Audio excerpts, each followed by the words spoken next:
আসসালামু আলাইকুম। টেকনোসফটের পক্ষ থেকে সবাইকে স্বাগত। এখন আমরা দেখব স্টুডেন্ট অ্যাকাউন্টিং নামের যে ফিচারটি আছে সেটি। আমি চলে যাচ্ছি প্রথমে স্টুডেন্ট অ্যাকাউন্টিং থেকে, সেখান থেকে আমি চলে যাচ্ছি ফিস টাইপে। আচ্ছা, ফিস টাইপে চলে আসার পরে আমি এখানে ফিস টাইপে কিছু লিস্ট আমার আগে থাকতে অ্যাড করা ছিল, সেই লিস্টগুলো আমি দেখতে পাচ্ছি। এখন আমি নতুন যদি কোনো লিস্ট অ্যাড করতে চাই তাহলে আমি এখানে চলে যাচ্ছি অ্যাড ফিস টাইপে। আমি একটা নাম দিয়ে দিচ্ছি, ধরলাম স্পোর্টস ফি। চাইলে আপনি এখানে কোনো ডেসক্রিপশন লিখতে পারেন, সেভ করে দিতে পারেন। তাহলে আমার স্পোর্টস ফি নামের যে অপশনটি সেটি এখানে চলে আসবে। সেম প্রসেসে আমি অ্যাকশন থেকে এডিট বা ডিলিট করতে পারি। এবার আমি চলে যাচ্ছি ফিস গ্রুপে। যেমন আপনি গ্রুপ আকারে ফিসটা নিতে পারেন। এখানে অলরেডি দেওয়া আছে অক্টোবর মাসের কিছু গ্রুপ। অক্টোবর মাসের একটা গ্রুপে আপনি এখানে কি কি ফি নিতে চাচ্ছেন, টেস্ট ফি, আদার্স ফি, এগুলো আপনি অক্টোবর মাসের গ্রুপে অ্যাড করতে পারেন। আচ্ছা, আমি একটা অ্যাড করে দেখাচ্ছি। আমি ধরে নিচ্ছি গ্রুপের নাম হচ্ছে ডিসেম্বর। এবার ডিসেম্বর মাসে আমার কি কি ফি থাকতে পারে, আমি ধরে নিচ্ছি আমার test fee, others fee, session fee, tuition fee, sports fee থাকবে। আচ্ছা, এবার আমি এগুলোর সব ডিউ ডেটগুলো সিলেক্ট করে দিচ্ছি যে ডিসেম্বরের 10 তারিখের মধ্যে আমাকে এগুলো সব পরিশোধ করে নিতে হবে।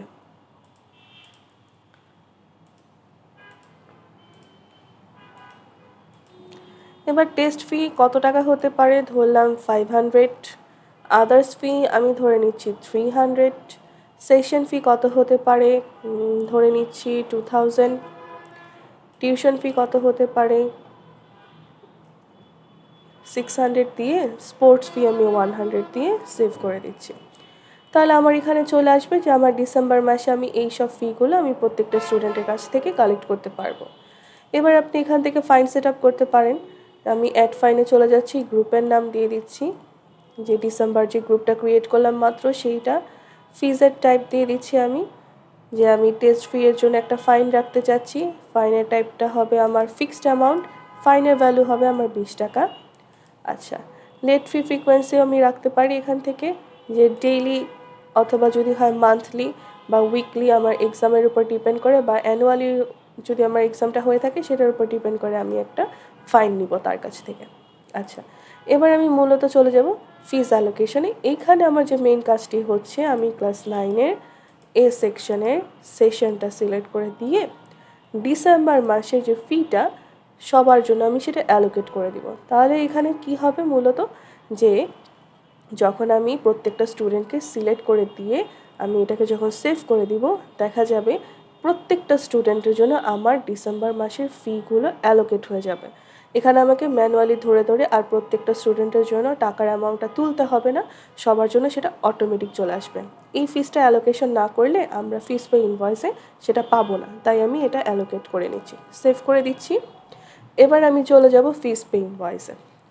ক্লাস আমি সিলেক্ট করে দিচ্ছি, সেকশন সিলেক্ট করে দিচ্ছি, অ্যাকাডেমিক সেশনটা আমি সিলেক্ট করে দিয়ে আমি ফিল্টার করে দিচ্ছি। আমার এখানে প্রত্যেকটা স্টুডেন্টের নাম চলে আসলো, লিস্ট চলে আসলো, আর অক্টোবর মাসের যে ফিসটা সেটা আমার চলে আসলো। দেখা যাচ্ছে এখানে কেউ কেউ পার্শিয়ালি পে করবে, তার পার্শিয়ালি পেগুলো দেখাবে। এটা হয়তো বা হচ্ছে যে আগের মাসেরগুলো, সেটাও আপনি দেখতে পারবেন। যেমন এখানে দেখা যাচ্ছে অক্টোবর, নভেম্বর বা গ্রুপ আকার যেগুলো সেটা আমার চলে আসছে। এবার আমি দেখে যাই যে আমার এই স্টুডেন্টটা এখনও পর্যন্ত কোনো টাকা পে করেনি। তো আপনি চাইলে তাকে একটা ইমেলের মাধ্যমে ইনভয়েসটা পাঠাতে পারেন, অথবা আপনি এখন টাকাটা কালেক্ট করতে পারেন। চলে আসলাম কালেক্টে। চলে আসার পর দেখা যাচ্ছে স্টুডেন্ট এখনও পর্যন্ত কোনো টাকা পে করেনি। তাহলে আমি কি করব, সবগুলো আমি আনসিলেক্ট করে দিয়ে শুধুমাত্র তার কাছ থেকে আমি ডিসেম্বরের টাকাগুলো নিতে চাচ্ছি। তাহলে আমি ডিসেম্বরের যে টাকাগুলো নিব সেই অপশনগুলো আমি সিলেক্ট করে দিয়ে সিলেক্টেড ফিজ কালেক্টে আমি চলে আসবো। দেখা যাচ্ছে তার টেস্ট ফি 500, আদার্স ফি 300, সেশন ফি সব টাকাই যদি আমি তার কাছ থেকে নিতে চাই, এখানে যদি আমি কোনো ধরনের ডিসকাউন্ট যদি না দিতে চাই বা সে যদি কম না দিতে চায়, কোনো সমস্যা নেই, আপনি জাস্ট নর্মালি ফি পেমেন্ট করে দিতে পারেন। চাইলে এখান থেকে আপনি পেমেন্ট মেথডটা চেঞ্জ করতে পারেন, চাইলে এখান থেকে কোনো নোট ডাউন করে রাখতে পারেন।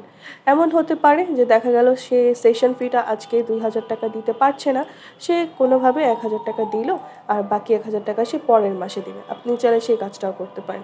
আবার যে কাজটা করতে পারেন যে টিউশন ফিস সে 600 টাকা তার, কিন্তু আপনি চাচ্ছেন তার কাছ থেকে কিছু টাকা ডিসকাউন্টে রাখতে, তখন আপনি তার জন্য একটা ডিসকাউন্ট করে দিলেন যে সে 300 টাকা কম দেবে। ফি পেমেন্টে চলে যাই।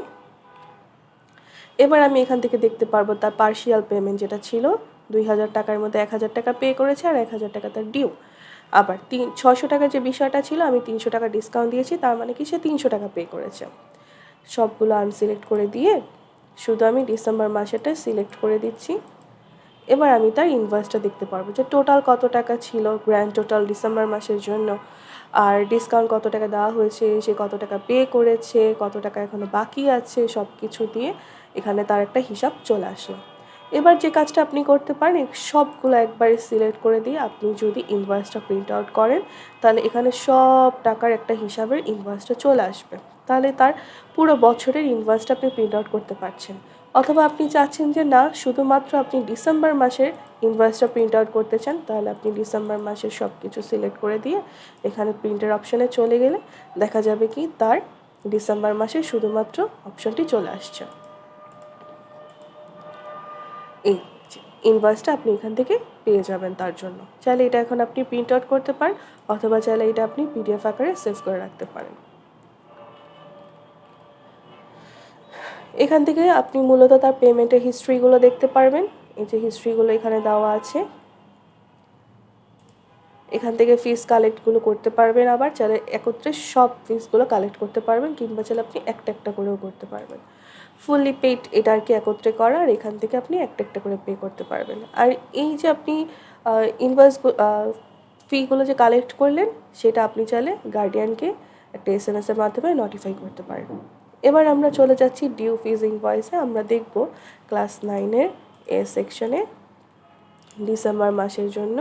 ডিসেম্বর মাসে আমাদের যা যা ছিল মূলত এই যে ডিসেম্বর মাসে যে গ্রুপটা test fee, others fee, session fee, tuition fee, sports fee, আমি দেখবো আমার ডিসেম্বর মাসে টেস্ট ফি এখন পর্যন্ত কারা কারা দেয়নি।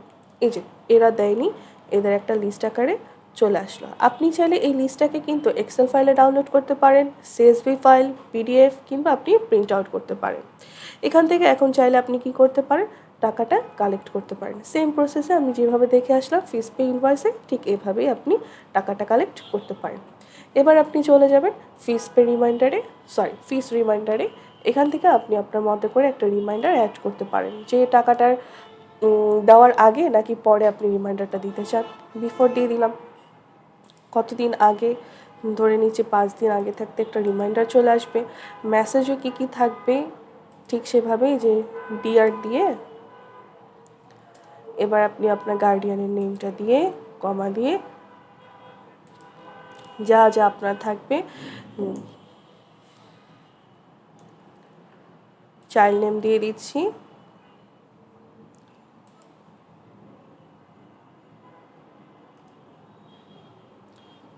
ডিউ অ্যামাউন্টটা দিয়ে দিচ্ছি, দিয়ে আপনি একটা মেসেজ তৈরি করতে পারেন। এবার চাইলে একটা টেমপ্লেটের আইডি, যেটা আপনার মেসেজ নাম্বার মেসেজ নাম্বার 1 2 3 দিয়ে আপনি নোটিফাইয়ের জন্য স্টুডেন্ট গার্ডিয়ানকে দিলেন।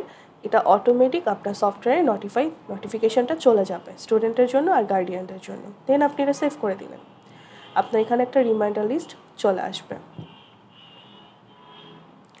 এই ছিল আমাদের স্টুডেন্ট অ্যাকাউন্টিংয়ের একটা ওভারভিউ। ধন্যবাদ সবাইকে।